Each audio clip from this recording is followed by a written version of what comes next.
Welcome to SS news. నేను మీ శోభ.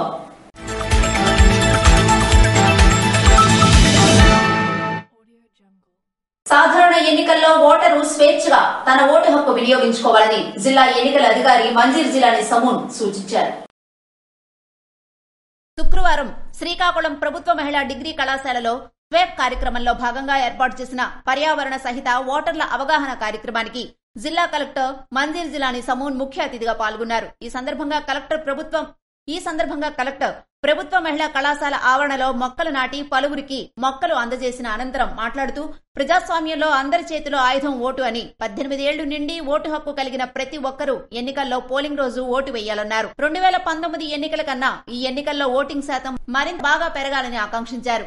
మహిళలు, వికలాంగులు ప్రతి ఒక్కరూ ఓటు వేయాలని, మారుమూల గ్రామాల్లో క్రిటికల్ పోలింగ్ కేంద్రాల్లో ఓటింగ్ శాతం మరింత పెరగాలని, ఓటర్లు ధైర్యంగా ఓటు వేసేందుకు ముందుకు రావాలని, ఇందుకోసం అన్ని రకాల చర్యలు తీసుకుంటున్నామన్నారు. ఉదయం 7 గంటల నుండి సాయంత్రం 6 గంటల వరకు పోలింగ్ జరుగుతుందన్నారు. ప్రతి ఒక్క ఓటరు తమ ఓటు హక్కు వినియోగించుకోవాలనే లక్ష్యంతో పలు స్వాప్ కార్యక్రమాలు నిర్వహించడం జరుగుతుందన్నారు. Indian dental association Srikakulam branch దంత వైద్యులు సిల్లా సతీష్ కుమార్, ప్రెసిడెంట్ వంశీకృష్ణ, సెక్రటరీ ఊడి సంతోష్, రాష్ట్ర వైస్ ప్రెసిడెంట్ వారి ఆధ్వర్యంలో ర్యాలీని జిల్లా కలెక్టర్ జెండా ఊపి ప్రారంభించారు. ఈ ర్యాలీ మున్సిపల్ కార్యాలయం వరకు జరిగింది. సహాయ collector Raghavendra Meena, DRDA PD Kiran Kumar, LDM Surya Kiran, MEPMA PD Kiran తదితరులు పాల్గొన్నారు. ఉప్పెనలా వస్తున్న ఫ్యాన్ ప్రభంజనాన్ని ఎవరు ఆపలేరని మాజీ డిప్యూటీ సీఎం ధర్మాన కృష్ణదాస్ స్పష్టం చేశారు.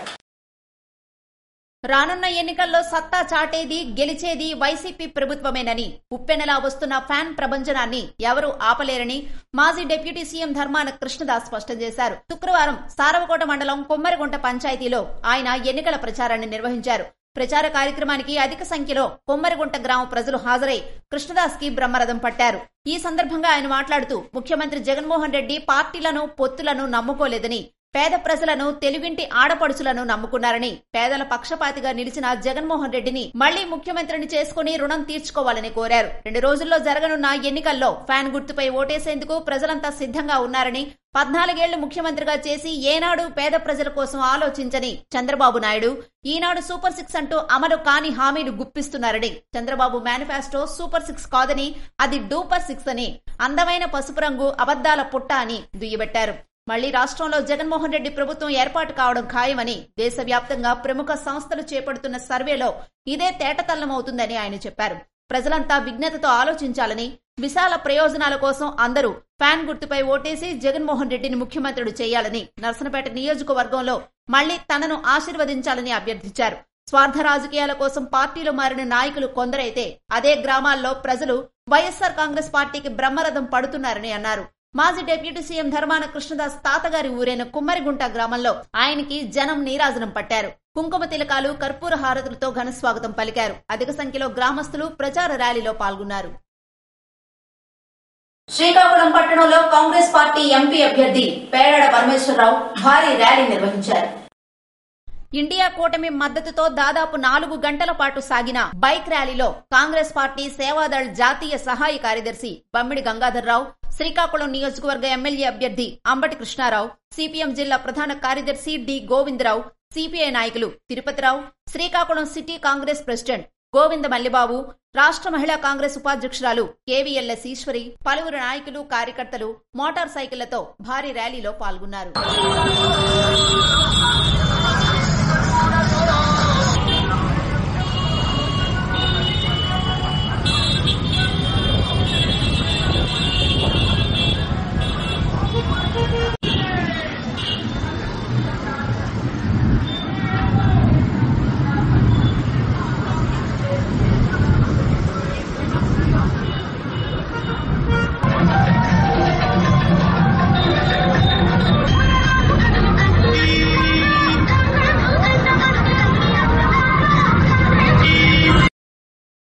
మర్రిపాడు పంచాయతీలో ఎన్నికల ప్రచారం నిర్వహించిన కింజరాపు అచ్చెన్నాయుడు.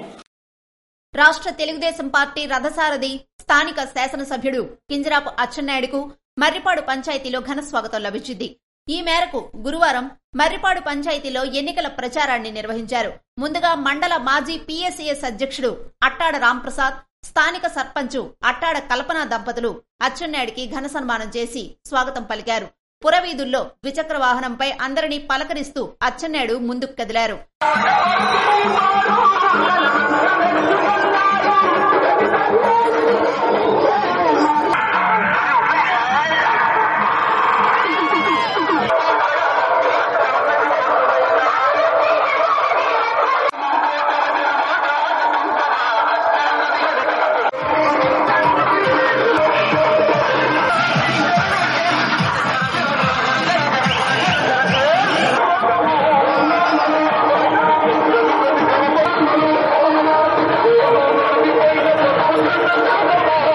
ఈ సందర్భంగా ప్రతి వీధిలోనూ అచ్చెన్నాయుడుకు మహిళలు విజయహారతులు దిద్దారు.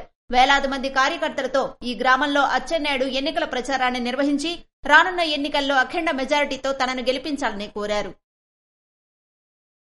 పర్లాం మాకివలసలో టీడీపీ నుండి వైసీపీలోకి 50 కుటుంబాలు చేరాయి. జలమూరు మండలం పర్లాం మాకివలస గ్రామంలో తెలుగుదేశం పార్టీ నుండి 50 కుటుంబాలు వైసీపీ తీర్థం పుచ్చుకున్నాయి. మాజీ డిప్యూటీ సీఎం జిల్లా పార్టీ అధ్యక్షులు ధర్మాన కృష్ణదాస్ సమక్షంలో శుక్రవారం పార్టీ కండువాలు కప్పుకుని వైసీపీ పార్టీలో చేరారు. వీరందరికీ మాజీ డిప్యూటీ సీఎం ధర్మాన కృష్ణదాస్ సాదరపూర్వకంగా పార్టీలోకి ఆహ్వానించి వైసీపీ పార్టీలో అందరికీ సమాన గౌరవం ఉంటుందని మాట ఇచ్చారు. ఈ సందర్భంగా పర్లాం మాకివలస గ్రామస్తులు మాట్లాడుతూ జగన్మోహన్ రెడ్డి అభివృద్ధి సంక్షేమ పథకాలకు ఆకర్షితులమై వైసీపీలో చేరుతున్నట్లు స్పష్టం చేశారు. పర్లాం మాకివలస గ్రామంలో టీడీపీ నుండి వైసీపీలోకి చేరిన వారిలో అల్లు జయచంద్ర ప్రసాద్, సింహగోపాల్, బోర రమణ, చల్ల అప్పయ్య, జమ్ము గోపి, జమ్ము అప్పన్న, వెలమల శ్రీనివాస్ తో పాటు 50 కుటుంబాలు ఉన్నారు. కార్యక్రమంలో ఎంపీపీ వానగోపి, పీఏసీఎస్ అధ్యక్షులు పావోట్ రాజప్పలనాయుడు, ఏఎంసీ చైర్మన్ పెరుమాళ్ల తవిటినాయుడు తదితరులు పాల్గొన్నారు. గొండు శంకర్ గురువారం గ్రామీణ మండలంలో చేపట్టిన రోడ్డు షో విజయోత్సవ సంబరాలను తలపించింది. కొత్తపేట జంక్షన్ నుంచి 14 గ్రామాల మీదుగా కల్లేపల్లి వరకు సాగిన రోడ్డు షోకు కూటమి శ్రేణులతో పాటు ప్రజలు స్వచ్ఛందంగా తరలివచ్చారు. మహిళలు అడుగడుగునా గొండు శంకర్ కు హారతులు పడుతూ ఘన స్వాగతం పలికారు. కొత్తపేట జంక్షన్ వద్ద ప్రారంభమై కునుకుపేట, కిల్లిపాలెం, మాధవపురం, ముక్తంపాలెం, గొల్లపేట, బలివాడ, బలరాంపురం, కుందుబానిపేట, కల్లేపల్లి వరకు ఈ రోడ్ షో సాగింది. ఈ సందర్భంగా గొండు శంకర్ మాట్లాడుతూ తన పట్ల ప్రజలు చూపిస్తున్న ఆదరణ మరువలేనిదన్నారు. సామాన్య కుటుంబం నుంచి వచ్చిన తన సేవలను గుర్తించి చంద్రబాబు, లోకేష్ తనకు ఎమ్మెల్యేగా పోటీ చేసే అవకాశం కల్పిస్తే నియోజకవర్గ ప్రజలు అంతకంటే ఎక్కువగా తనను అభిమానించడం జన్మజన్మలకి గుర్తుండిపోతుందని పేర్కొన్నారు. ఎమ్మెల్యేగా ప్రతి ఒక్కరి రుణం తీర్చుకుంటానని, కుటుంబ సభ్యుళ్ల అండగా ఉంటానని భరోసా ఇచ్చారు. అధికార పార్టీ అరాచకాలకు తెర దించాలన్న కాంక్ష, కూటమిని గెలిపించాలన్న ఆకాంక్ష ప్రతి ఒక్కరిలో కనిపిస్తుందన్నారు. జీవితాలు బాగు చేస్తారన్న నమ్మకంతో ఒక్క ఛాన్స్ ఇస్తే వైకాపా నేతలు భవిష్యత్తునే అంధకారం చేశారని అన్నారు. అన్ని రంగాలు కుదేలయ్యాయని, వ్యవస్థలు భ్రష్టు పట్టాయని, రాష్ట్రం 40 ఏళ్లు వెనుకబాటుకు గురైందని ఆవేదన వ్యక్తం చేశారు. ఇప్పుడు పథకాలు ఏదైతే మనం వైసీపీ నాయకులు తప్పుడు ప్రచారం చేస్తున్నారు, తెలుగుదేశం ప్రభుత్వం వస్తే పథకాలు రద్దవుతాయని, ఎట్టి పరిస్థితుల్లో రద్దవో, దానికి అదనంగా చాలా గతంలో మనం ఇచ్చినవన్నీ ఈ ముఖ్యమంత్రి ఏవైతే ఆపేశాడో అవన్నీ కూడా మళ్లీ మనం పునరుద్ధరణ చేస్తాం. అన్నా క్యాంటీన్ గాని, అలాగే చంద్రన్న బీమా గాని, చంద్రన్న పెళ్లికి కానుక గాని, చంద్రన్న సంక్రాంతి కానుక గాని, క్రిస్మస్ కానుక గాని, అలాగే రంజాన్ తోఫా గాని ఇవన్నీ ఇస్తూ బీసీ, ఎస్సీ, ఎస్టీ డిక్లరేషన్ ఇచ్చాం. దానికి 50 సంవత్సరాలకే 60 సంవత్సరాలకి పెన్షన్ ఉండేది ఇంతకు ముందు. ఇప్పుడు 10 సంవత్సరాలు కుదించి 50 సంవత్సరాలకే ప్రతి ఒక్కరికి పెన్షన్ ఇవ్వడం జరుగుతుంది. మహిళలందరూ కూడా 3 సిలిండర్లు ప్రతి ఇంటికి ఫ్రీగా ఇస్తాం. అలాగే ఎంతమంది పిల్లలు స్కూల్కి వెళ్తే ప్రతి ఒక్కరికి 15,000 చొప్పున ప్రతి ఒక్కరికి ఇవ్వడం జరుగుతుంది. అలాగే ఉచిత బస్సు ప్రయాణం ఆడవారికి ఇవ్వడం జరుగుతుంది. అలాగే ఏదైతే 1,500 రూపాయలు 45,000 దాటిన వాళ్ళకే ఇక్కడ ఈ ప్రభుత్వం ఇస్తే, మనం 18 సంవత్సరాలు దాటిన ప్రతి ఆడపడుచుకి ఆ ఇంట్లో ఎంతమంది ఉంటే అంతమంది కూడా ఏవో కుంటి సాకులు చెప్పి తప్పించకుండా ప్రతి ఒక్కరికి నెలకి 1,500 పెన్షన్ మాదిరిగా సంవత్సరానికి 18,000 చొప్పున ప్రతి నెల 1,500 వేస్తూ ప్రతి ఒక్క మహిళకు కూడా గౌరవించడం జరుగుతుంది. అలాగే నిరుద్యోగులకి, యువతీ యువకులకు 20 లక్షల ఉద్యోగ రూపకల్పన జరుగుతుంది. ఒకవేళ లేట్ అయితే నిరుద్యోగ భృతి కింద 3,000 రూపాయలు ఇవ్వడం జరుగుతుంది. సంవత్సరానికి 1,000 కోట్ల చొప్పున 5,000 కోట్లు 5 సంవత్సరాలకి ఆదరణ పథకం అంటే ఒక చేతి పని వృత్తిదారుడికి గాని అలాగే కళ్ళు గీత కార్మికుడికి గాని ప్రతి ఒక్కరికి కూడా పనిముట్లు ఇవ్వడం జరుగుతుందని కూడా నేను తెలియజేసుకుంటూ, అలాగే ఒక సామాన్యమైన కుటుంబం నుండి వచ్చిన నన్ను ఈ రోజు కూటమి అభ్యర్థిగా ఎమ్మెల్యే అభ్యర్థిగా ఇవ్వడం జరిగింది కనుక నేను మీ అందరి వాడిని, మీలాంటి కుటుంబం నుండి వచ్చిన వాడిని కనుక పార్టీకి 40 సంవత్సరాలు మేము చేసిన సేవకు గుర్తింపుగా, మా కుటుంబం చేసిన సేవకు గుర్తింపుగా ఈ రోజు చంద్రన్న, లోకేష్ అన్న గారు, చంద్రబాబు నాయుడు గారు కూటమిని ఒప్పించి టికెట్ ఇవ్వడం జరిగింది. అలాగే రామన్నకి ఎన్డీఏ కూటమి తరఫున ఎంపీ అభ్యర్థిగా ఇవ్వడం జరిగింది. రానున్న ఎలక్షన్లో మీరందరూ కూడా అత్యధిక మెజార్టీ ఓట్లతో సైకిల్ గుర్తుపై ఓట్లు వేసి రామన్నకి ఎంపీగా, నన్ను ఎమ్మెల్యేగా గెలిపించినట్లయితే ఈ నియోజకవర్గం అభివృద్ధికి అలాగే ఈ పంచాయతీ అభివృద్ధికి మేము తోడ్పడతాం. వైకాపా అరాచక పాలనకు ఇకనైనా చరమగీతం పాడకపోతే పిల్లల భవిష్యత్తు కూడా నాశనమవుతుందని, అప్పుల ఊబిలో కూరుకుపోయిన రాష్ట్రం కనుమరుగైపోతుందని చెప్పారు. రాష్ట్రాన్ని బాగు చేయాలని, ప్రజల బతుకులను మార్చాలని మోదీ, పవన్ కళ్యాణ్లతో కలిసి చంద్రబాబు ముందుకు వచ్చారని అన్నారు. కూటమిని ఆదరిస్తే ఆడపడుచులు, యువత, ఉద్యోగులు, కార్మికులు, కర్షకులు ఇలా అన్ని వర్గాలకు మేలు జరుగుతుందని పేర్కొన్నారు. సామాన్యుడు సుసంపన్నుడుగా, మహిళా మహాశక్తిగా, యువత తిరుగులేని శక్తిగా మారేందుకు సూపర్ 6 పథకాలు దోహదపడతాయన్నారు. రానున్న ఎన్నికల్లో ఎంపీగా రామ్మోహన్ నాయుడును, ఎమ్మెల్యే అభ్యర్థిగా తనను అత్యధిక మెజారిటీతో గెలిపించాలని కోరారు. కార్యక్రమంలో టీడీపీ, జనసేన, బీజేపీ నాయకులు, కార్యకర్తలు పాల్గొన్నారు. సార్వత్రిక ఎన్నికల దృష్ట్యా గురువారం నర్సన్నపేటలో పోలీసులు కవాతు నిర్వహించారు. సార్వత్రిక ఎన్నికల సందర్భంగా ఈ నెల 13న జరగనున్న ఎన్నికల్లో భాగంగా ఓటర్లు స్వేచ్ఛా వాతావరణంలో తమ ఓటు హక్కును వినియోగించుకోవాలని Narasannapeta circle inspector B Prasada Rao కోరారు.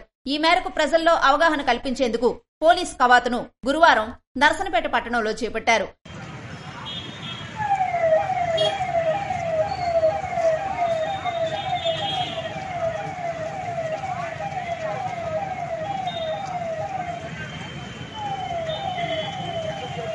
ఎన్నికల సమయంలో పోలింగ్ కేంద్రాల వద్ద ఎటువంటి అవాంఛనీయ సంఘటనలు జరగకుండా తగిన ఏర్పాట్లు తీసుకోవాలని సిబ్బందికి సూచించారు. ధర్మవరం పంచాయతీలో ఎన్నికల ప్రచారం నిర్వహించిన ఎచ్చెర్ల ఎమ్మెల్యే గొర్లె కిరణ్ కుమార్. ఎచ్చెర్ల నియోజకవర్గం, ఎచ్చెర్ల మండలం ధర్మవరం పంచాయతీలో ఎన్నికల ప్రచారంలో గొర్లె కిరణ్ కుమార్ పాల్గొని ప్రజల యోగక్షేమాలు తెలుసుకుని, వారికి అందుతున్న సంక్షేమ పథకాల గురించి వారిని అడిగి తెలుసుకుని ఫ్యాన్ గుర్తుపై ఓటేసి అత్యధిక ఓట్ల మెజారిటీతో తనను గెలిపించాలని ప్రజలను అభ్యర్థించారు. కార్యక్రమంలో ఎచ్చెర్ల నియోజకవర్గ ప్రత్యేక పరిశీలకులు, corporation chairman, Etcherla market committee chairman, Etcherla నియోజకవర్గ ఎంపీపీలు, జెడ్పీటీసీలు తదితరులు పాల్గొన్నారు. పంచాయతీ నిధులు పక్కదారి పట్టించి అభివృద్ధికి దూరం చేశారని కూటమి ఎమ్మెల్యే అభ్యర్థి గొండు శంకర్ మరదలు హరిత ఆరోపించారు. గ్రామీణ మండలం గూడెం పంచాయతీలో బగ్గు నలమహారాజు, బగ్గు రాజు, చల్లరాజు, తీర కోటేశ్వరరావు ఆధ్వర్యంలో నిర్వహించిన ప్రజాగాళంలో గొండు శంకర్ మరదలు హరిత పాల్గొన్నారు. ఇంటింటికి వెళ్లి బాబు సూపర్ 6 పథకాలు వివరించారు. ఈ సందర్భంగా ఆమె మాట్లాడుతూ పంచాయతీలు అభివృద్ధి చెందాలన్న లక్ష్యంతో కేంద్ర ప్రభుత్వం నిధులు మంజూరు చేస్తున్నప్పటికీ ఆ లక్ష్యాలు నెరవేరట్లేదన్నారు. రాష్ట్ర ప్రభుత్వం ఆ నిధులను పక్కదారి పట్టిస్తుందని ఆరోపించారు. ఎన్డీఏ అధికారంలోకి వచ్చిన పిదప పంచాయతీల అభివృద్ధి జరుగుతుందని చెప్పారు. రానున్న ఎన్నికల్లో కూటమి ఎంపీ అభ్యర్థి రామ్మోహన్ నాయుడిని, ఎమ్మెల్యే అభ్యర్థి గొండు శంకర్లను అత్యధిక మెజారిటీతో గెలిపించాలని కోరారు. కార్యక్రమంలో సీర గోవింద్, కింజరాపు త్రినాథ్, కింజరాపు ధర్మారావు, టీడీపీ, జనసేన, బీజేపీ నాయకులు, కార్యకర్తలు పాల్గొన్నారు. సూర్యనారాయణ స్వామివారిని దర్శించుకున్న Vizianagaram general election observer Hanish Chhabra. ప్రత్యక్ష దైవం, ఆరోగ్య ప్రదాత శ్రీ సూర్యనారాయణ స్వామివారిని శుక్రవారం Vizianagaram general election observer Hanish Chhabra మరియు మాజీ డైరెక్టర్ ఓఆర్ నందగోపాల్ దేవాలయానికి విచ్చేసి స్వామివారిని దర్శించుకున్నారు. వారికి ఆలయ ప్రధాన అర్చకులు ఇప్పిలి శంకర శర్మ ఘన స్వాగతం పలికారు. తదుపరి అర్చకులు వేద మంత్రాలతో ఆశీర్వదించారు. స్వామివారి జ్ఞాపికను ఆలయ సీనియర్ అసిస్టెంట్ కృష్ణమాచార్యులు అందజేశారని ఆలయ ఈవో చంద్రశేఖర్ తెలిపారు. గిరిజన గ్రామాలను అభివృద్ధి చేయడంలో విఫలమైన వలస నాయకురాలు రెడ్డి శాంతి అని దుయ్యబట్టిన ఎంజీఆర్. పాతపట్నం నియోజకవర్గం మెళియాపుట్టి మండలం పడ్డూరు, డబారు, గోవిందపురం, ఇల్లయ్యపురం, సవరముకుందాపురం, జంతూరు పలు గిరిజన గ్రామాల్లో తెలుగుదేశం, జనసేన, బీజేపీ ఉమ్మడి కూటమి అభ్యర్థి మామిడి గోవిందరావు ఎన్నికల ప్రచారం చేపట్టారు. ఈ సందర్భంగా ఆయన ప్రజలతో మమేకమై వారి సమస్యలు తెలుసుకుంటూ వైకాపా ప్రభుత్వం ప్రవేశపెట్టిన పథకాలు నవరత్నాలు కాదు, నవ మోసాలని అన్నారు. అలాగే పాతపట్నం నియోజకవర్గానికి వలస నాయకురాలిగా వచ్చిన రెడ్డి శాంతి గిరిజన గ్రామాలను అభివృద్ధి చేయడంలో పూర్తిగా విఫలమైందని ఎంజీఆర్ అన్నారు. కూటమి ప్రభుత్వం అధికారంలోకి రాగానే గిరిజన గ్రామాలకు అభివృద్ధి బాటలో పెడతామని తెలిపారు. ప్రచార కార్యక్రమంలో ఆయనతో పాటు తెలుగుదేశం పార్టీ సీనియర్ నాయకులు సలాన మోహన్ రావుతో పాటు టీడీపీ, జనసేన, బీజేపీ నాయకులు, కార్యకర్తలు పాల్గొన్నారు. అరవిందో ఫార్మా ఫౌండేషన్ వారి ఆధ్వర్యంలో స్కిల్ డెవలప్మెంట్ సర్టిఫికేషన్ ప్రోగ్రాం నిర్వహించారు. శ్రీకాకుళం జిల్లా రణస్థలం మండలం వరిసాం పంచాయతీ అరవిందో ఫార్మా ఫౌండేషన్ వారి ఆధ్వర్యంలో స్కిల్ డెవలప్మెంట్ సర్టిఫికేషన్ ప్రోగ్రాం నిర్వహించారు. ఎంఎస్సీ చదివిన విద్యార్థులకు pharmaceutical quality control, analytical techniques పై 6 నెలలు శిక్షణ ఇస్తున్నారు. ఈ శిక్షణ కాలం ముగిసిన సందర్భంగా 10th బ్యాచ్ 30 మంది విద్యార్థులకు సర్టిఫికేట్స్ ప్రదానోత్సవ కార్యక్రమాన్ని నిర్వహించారు. కార్యక్రమానికి ముఖ్య అతిథులుగా UNB Raju, senior vice president corporate HR department, మరియు Madan Kumar, vice president operations వారి చేతుల మీదుగా సర్టిఫికేట్స్ ప్రదానోత్సవం చేశారు. ఈ 6 నెలల శిక్షణలో అనుభవజ్ఞులైన అధ్యాపకులచే అధునాతన యంత్రాలతో ఫార్మా అండ్ కెమికల్స్ కు అవసరమైన శిక్షణ ఇవ్వడమైనదని మరియు ఈ 6 నెలల శిక్షణ కార్యక్రమం వల్ల వివిధ ఫార్మా రంగాల్లో ఉద్యోగ అవకాశాలు పొందడానికి అవకాశం కలదు అని HR and admin department Kamalakar Reddy తెలిపారు. కార్యక్రమంలో ఎపిటోరియా ఫార్మా మరియు అరవిందో ఫార్మా ఫౌండేషన్ టీం పాల్గొన్నారు. ఇవి ఈనాటి వార్తలు. మరిన్ని వార్తలతో మళ్లీ కలుద్దాం. చూస్తూనే ఉండండి ఎస్ఎస్ న్యూస్.